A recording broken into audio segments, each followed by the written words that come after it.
जी, Pakistan stock exchange में आज कारोबारी हफ्ते के चौथे रोज़ जो है वो तेज़ी देखी गई।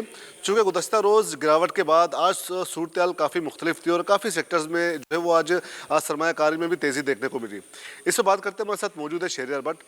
शहर ये बताइएगा कि आज काफ़ी दिनों के बाद एक बहुत अच्छी मूवमेंट नज़र आई स्टॉक मार्केट में, तो इस डेवलपमेंट को आप किस तरह देखते हैं? जी, काफ़ी पॉजिटिव मूव था आज पाकिस्तान स्टॉक मार्केट में। कारोबारी हफ्ते के तीसरे रोज़ हमने देखा जिस तरह से वर्ल्ड ओवर आप देख रहे हैं कि रात डाउ जोन, नैस्डैक भी पॉजिटिव बने हुए। तो आज सुबह से एशियन मार्केट ग्रीन जोन में ट्रेड कर रही थी, खासतौर पे Indian market, Japanese market, Hang Seng तमाम मार्केटें पॉजिटिव थी। वजह ये थी कि ऑयल तेज़ी से नीचे आया, दोबारा $94 के पास WTI ट्रेड कर रहा है। इस वक्त दुनिया की भर की जो मार्केट्स हैं वो फॉलो कर रही हैं वॉर सिचुएशन को और ऑयल प्राइजेस। दुनिया भर में अगर ऑयल प्राइजेस अपसाइड पे जाती हैं तो मार्केटें दोबारा से नेगेटिव जोन में आना शुरू हो जाती है। लोकली बात करें तो पाकिस्तान स्टॉक मार्केट में चूंकि काफ़ी ज़्यादा गिरावट आ चुकी थी, तो इंस्टीट्यूशनल ने काफ़ी ज़्यादा एक्टिविटीज शो की मार्केट के अंदर। डाउन साइड के ऊपर बाइंग की, कुछ इंडिविजुअल्स हैं बाइंग की, गुज़िश्ता 2 रोज से बाइंग कर रहे हैं। ये वजह है आज मार्केट ने 3 नफ्सियातियाँ अबूर की और 1,54,000 की सतह भी अबूर करने में कामयाब हो गई। शहर ये बताइएगा कि आज किन सेक्टर्स में ज़्यादा तेज़ी देखने को मिली? देखिए, ओवरऑल अक्रॉस द बोर्ड हमने देखा कि मार्केट में तेजी हुई, लेकिन खास तौर पे ऑयल एंड गैस सेक्टर और बैंकिंग स्टॉक्स में वे मरकज रहे आज मार्केट में। खास तौर पे ऑयल एंड गैस की जो नंबर्स हैं, प्रोडक्शन के नंबर कंट्री में काफ़ी ज़्यादा इंप्रूव हुए हैं, इनके मार्जिन इंप्रूव हो रहे हैं, जिसकी वजह से हम देख रहे हैं कि काफ़ी पॉजिटिव एक्टिविटीज़ नजर आ रही है। बैंक से ऑलरेडी बहुत अच्छे प्रॉफिट्स पोस्ट किए हैं और आने वाले दिनों में जिस तरह से इंटरेस्ट रेट के हवाले से कहा जा रहा है कि अब दोबारा बढ़ सकता है, तो बैंकिंग सेक्टर में भी सरमायाकार काफ़ी ज़्यादा इन्वेस्टमेंट करें। शेयर ये बताएं कि मतलब इस सारी सूरत-ए-हाल में जो कि पिछले दिनों में हमने देखा काफ़ी गिरावट थी, कुछ उतार चढ़ाव की सूरत-ए-हाल थी, तो क्या आप समझते हैं कि मार्केट कल भी सस्टेन कर पाएगी बिल्कुल इसी तरह?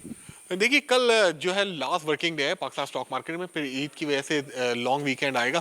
तो सरमायाकार यूजली ऐसी पोजीशंस रखते हैं कि पोजीशंस कैरी करना पसंद नहीं करते हैं, लेकिन कहीं ना कहीं लग रहा है, फीलिंग आ रही है सरमायाकारों को। कुछ एनालिस्ट भी इस तरह से कह रहे हैं कि हो सकता है कि आने वाले दिनों में वीकेंड के ऊपर कोई अच्छी खबर सुनने को मिले और ये जंग अपने इख्तिताम की तरफ बढ़े।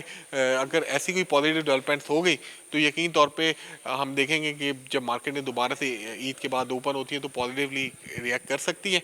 लेकिन यूजली ये होता है कि सरमायाकार जो इंडिविजुअल्स होते हैं, छोटे इन्वेस्टर्स होते हैं, वो मार्केट में लॉन्ग लॉन्ग वीकेंड पे अपनी पोजीशन बरकरार नहीं रखते हैं। अच्छा, आमतौर पर कहा जाता है कि प्रॉफिट टेकिंग की वजह भी बाज़ औक़ात होती है कि मार्केट हफ्ते के कारोबार के आखिरी दिनों में जो है वो मार्केट थोड़ी सी गिरावट देखी जाती है, तो कल आप समझते हैं कि कुछ ऐसी सूरत पैदा हो सकती है? जी, डेफिनेटली जैसे मैंने आपको बताया कि इन्वेस्टर जो है लॉन्ग वीकेंड के ऊपर भी पोजीशन नहीं रखते, तो यूजली प्रॉफिटिंग करने को तरजीह देते हैं फ्राइडे को या फिर लॉन्ग वीकेंड आ रहा होता है तो। बहुत बहुत शुक्रिया शेरियार कि आज मार्केट में जो काफ़ी बेहतरी देखने को मिली, लेकिन कहा जा रहा है कि अगर खित्ते में जारी कशीदगी का अगर खात्मा किया जाता है, इस हवाले से कुछ इकदाम किए जाएंगे तो यकीनन पाकिस्तान स्टॉक एक्सचेंज समेत मुल्की मैशत और दुनिया भर की स्टॉक मार्केट में जो है वो कुछ बेहतरी जो है वो देखी जा सकेगी। लेकिन चूँकि आज काफ़ी सेक्टर्स में सरमायाकारी देखी गई और तेज़ी देखी गई, तो यकीनन इसके असरात तो आज बेहतर पड़े, लेकिन कल भी कहा जा रहा है कि हो सकता है कि ये जो मार्केट जो है वो कल सस्टेन कर पाए।